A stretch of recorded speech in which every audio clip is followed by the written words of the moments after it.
اس کے منہ سے نکلا، کس ظالم کا یہ سب کیا دھرا ہے اور کس نے ہمارے معبودوں کے سر توڑ کر ہمیں دلی تکلیف پہنچائی ہے۔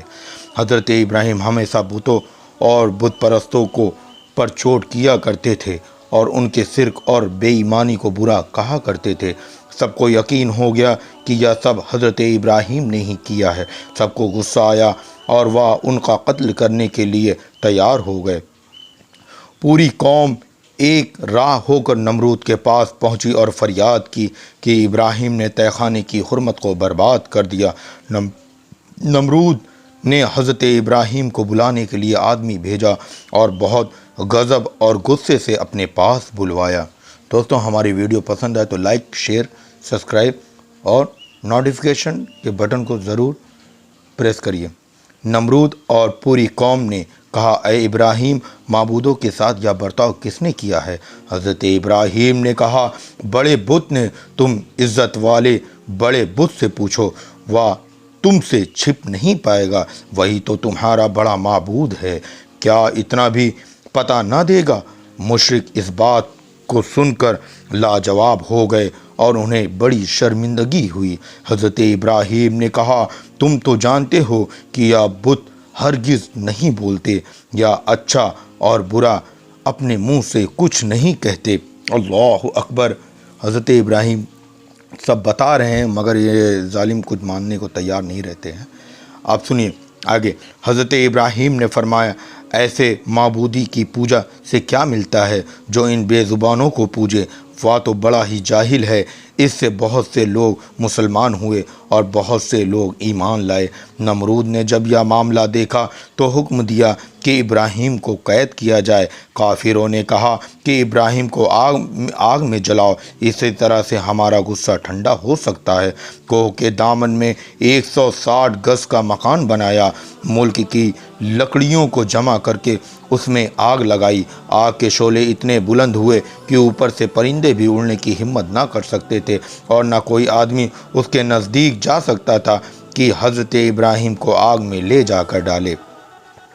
پھر سب کافر حیران ہوئے اور ان کو آگ میں ڈالنے کی تدبیر سوچنے لگے۔ شیطان نے سجھایا کہ ایک فلاخن بناؤ اور 2-3 کھمبے کھڑے کرو، جھولے کی طرح جھلا کر ابراہیم کو آگ میں ڈال دو اور اس طرح اپنے ارمان کو پورے کرو۔ جب حضرت ابراہیم کو توق اور زنجیر میں باندھ کر فلاخن ان پر بٹھایا گیا تو آسمان اور زمین کے فرشتوں نے رو رو کر فریاد کی، خداوند تیرے خلیل کے ساتھ یا کیا سا معاملہ کرتے ہیں؟ ہم اس ظلم کو دیکھ کر بہت رنجیدہ ہیں، ہمیں اجازت ہو تو انہیں ہم ابھی چھڑا لے اور اس طرح تیرا دوست دشمنوں سے بچ جائے۔ حکم ہوا کہ اگر ابراہیم تم سے مدد چاہے تو بہت بہتر ہے، تم جا کر اس کا ساتھ دو۔ 2 فرشتے جو ہوا اور پانی پر مقرر تھے حضرت ابراہیم کے پاس آئے اور کہا کہ اگر آپ حکم دے تو ہوا اور پانی اس آگ کو پل بھر میں بجھا دے، لیکن حضرت ابراہیم نے اسے قبول نہیں کیا۔ ان کی حالت دیکھ کر فرشتے بہت رنجیدہ ہوئے۔ جب حضرت ابراہیم فلاخن سے باہر ہوئے، جبریل امی فوراً فضا سے ظاہر ہوئے اور کہا، اور تمہیں ان شعلوں سے بچا لوں گا۔ حضرت ابراہیم نے کہا، مجھے تم سے کچھ کام نہیں ہے، جو خدا کی مرضی ہے وہ پوری ہو کر رہے گی۔ جبریل امی نے کہا، پھر خدا ہی سے سوال کرو اور اپنی مصیبت اس سے بیان کرو۔ حضرت ابراہیم نے فرمایا کہ وہ خدا جانتا ہے میرے کہنے سے کیا ہی حاصل۔ اس طرح جب خدائے بے نیاز نے دیکھا کہ ابراہیم توکل راہ میں قائم ہے تو رب فرماتا ہے، یا نارو کونی بردوں و سلامن علی ابراہیم، اے آگ تو ابراہیم کے لیے ٹھنڈی ہو جا اور سلامتی بن جا۔ سبحان اللہ۔ حضرت ابن عباس سے نقل ہے کہ کلام الہی میں لفظ سلام نہ ہوتا تو مارے ٹھنڈک کے ابراہیم کو چین نہ ملتا۔ فرشتوں نے حضرت ابراہیم کا بازو پکڑ کر نہایت آرام سے زمین پر بٹھایا ہی تھا کہ اسی وقت بحث کے رضوان نے ٹھاٹ دار کپڑے لا کر پہنائے اور ان کے آس پاس 20 گز تک پھل سبزے، کلیاں اور خوشبودار پھولوں سے عجیب باغ بنا دیا۔ ایک میٹھا سوتا بھی وہاں جاری ہو گیا۔ حضرت ابراہیم پر خدا کا بڑا فضل ہوا کہ لذیذ کھانا صبح شام پہنچا کرے یہ تاکہ میرا پیارا خوشی اور بے فکری کے ساتھ کھائے۔ جب 7 روز اس طرح گزر گئے تو نمرودیوں نے چاہا کہ دیکھے کہ آگ بجھی یا نہیں۔ نمرود بھی ایک اونچے محل پر چڑھ کر ہمیشہ دیکھتا رہتا تھا، اسے ڈر تھا کہیں ابراہیم زندہ بھوکا نہ رہ جائے، اس لیے کہ اگر وہ صحیح سلامت آئے گا تو مجھ پر اور میرے ملک پر بڑی آفت لائے گا۔ جب کبھی وہ اپنے دل کی بات اپنے مصاحبوں کے سامنے کہتا تو پھر وہ ہر ایک کی تسلی کے لیے ساتھ ہی یہ بھی کہہ دیتا کہ انسان کیا ہے کہ جل کر راکھ نہ ہو جائے، اس آگ میں تو اگر سنگ خارا بھی ڈال دیا جائے تو وہ بھی پگھل کر بہہ جائے گا۔ ایک دن نمرود نے بہت غور سے اپنے محل سے دیکھا، ابراہیم کے چاروں طرف تو گل و ریحان اور آگ کی لپٹوں کی بجائے باغ دکھائی دیتا ہے اور میٹھے پانی کا سوتا بہہ رہا ہے اور ہر دم وہاں ایسو آرام ہی ہے۔ تو وہ بہت حیران اور پریشان ہوا، بولا اے ابراہیم، تو ایسی تیز آگ سے کس طرح بچ سکا؟ یا باغ اور نعمت کس نے فراہم کیے؟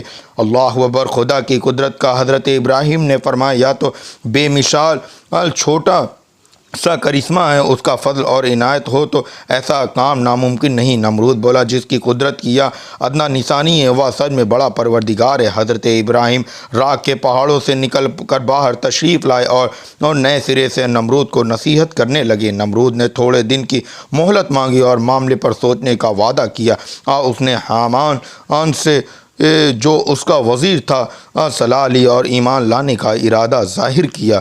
اس ملعون حامان نے کہا، اتنے زمانے تک تو آپ نے خدائی کی، اب بندگی اختیار کریں گے اور دنیا بھر میں اپنے کو رسوا کریں گے۔